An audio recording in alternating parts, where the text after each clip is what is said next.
Other tactics that the Masons are using in order to bring about a one-world government and the need for a global security force controlled by them is to allow crime rates to soar, thus creating fear for personal and national security.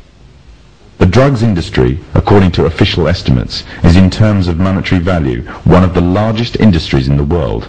The countries of the world are currently involved in trying to solve this problem on a national and international scale. The United States, for example, has a huge and growing drugs problem, the direct result of which has been soaring crime rates, which continue to increase at an alarming rate. Backed by the growing levels of public demand for tougher action, the government has justification to use heavy-handed, overt and covert operations to combat the drugs problem and satisfy public opinion. However, certain disturbing facts about the American drugs war throw a shadow of doubt upon its credibility and the motives of the government. It is commonly believed that during the 1960s, J. Edgar Hoover, the then chairman of the FBI, allowed the drugs trade to flourish within the African American community in an attempt to undermine the black community's uprising within American society. During the 1980s, with the threat of communism taking over Central America, money was urgently required to finance the rebellion movement against communism, and to raise this, the CIA allowed drugs to be traded into America. Revelations by the American Senator, Jack Bloom, who was part of an investigatory committee into the matter, confirms this. The pathetic justification given by the FBI for using drugs to subdue the African American community in the 1960s was that the black uprising was in actual fact a communist attempt to undermine America's involvement in Vietnam. During the Contra Wars in the 1980s, the scapegoats used to justify the flow of drugs into America were once again the communists. However, today the threat of communism no longer exists, yet the drugs trade is still flourishing in America, and the trade in international drugs trafficking is soaring, raising the question as to why.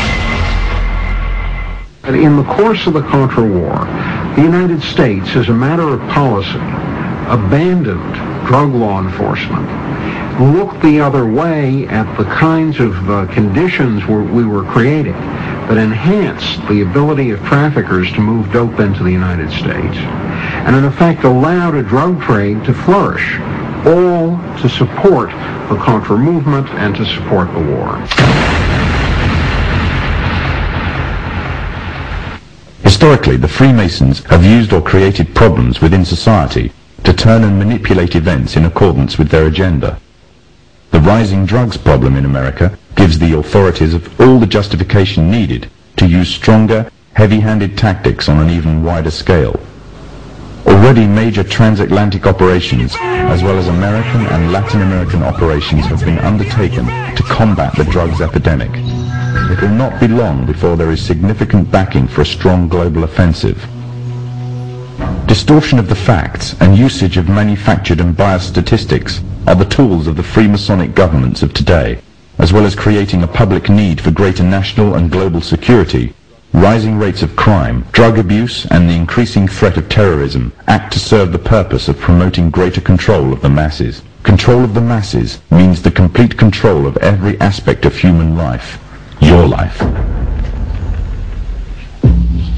Shocking acts of terrorism, soaring crime rates, and increasing incidences of violence are propounded by film, media, and government reports alike, create strong public sympathy and support for harsh tactics and surveillance techniques, until individuals are monitored to a level more befitting a totalitarian state. Public opinion will once again be manipulated to give the Masons justification for their actions and make their goals easier.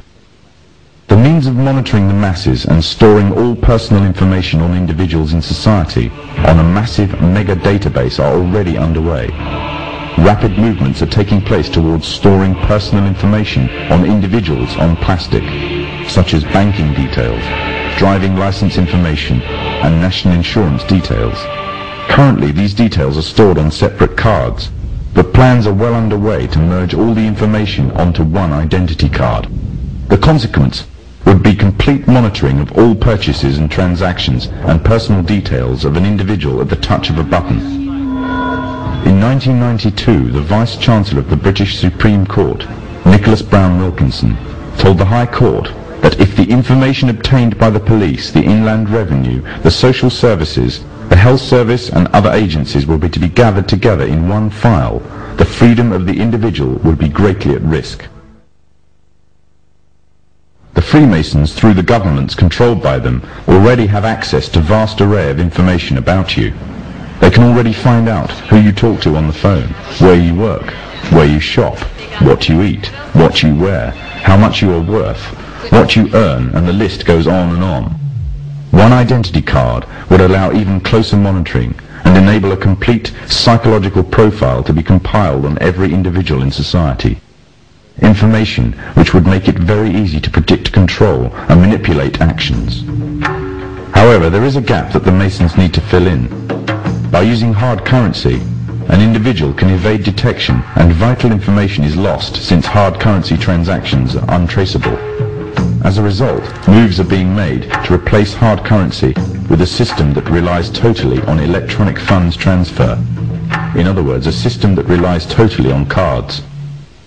Trails in Swindon have heralded the first signs of a move towards the introduction of smart cards and electronic money on a national scale in the UK.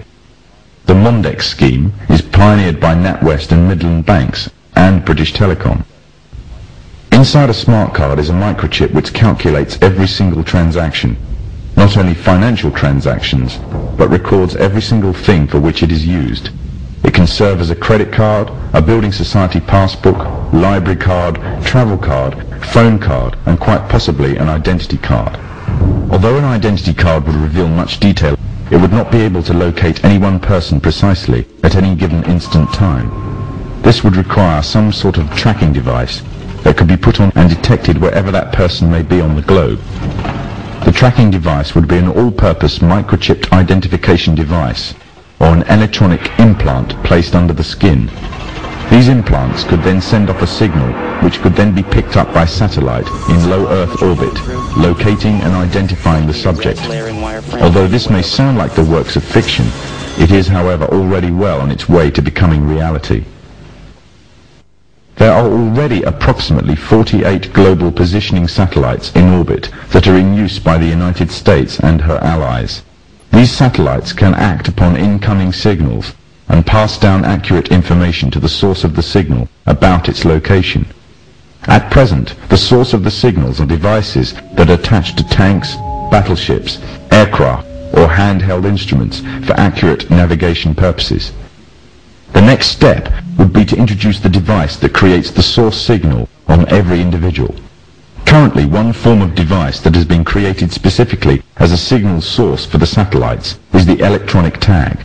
Already a scheme using such tags on individuals is in operation in the UK.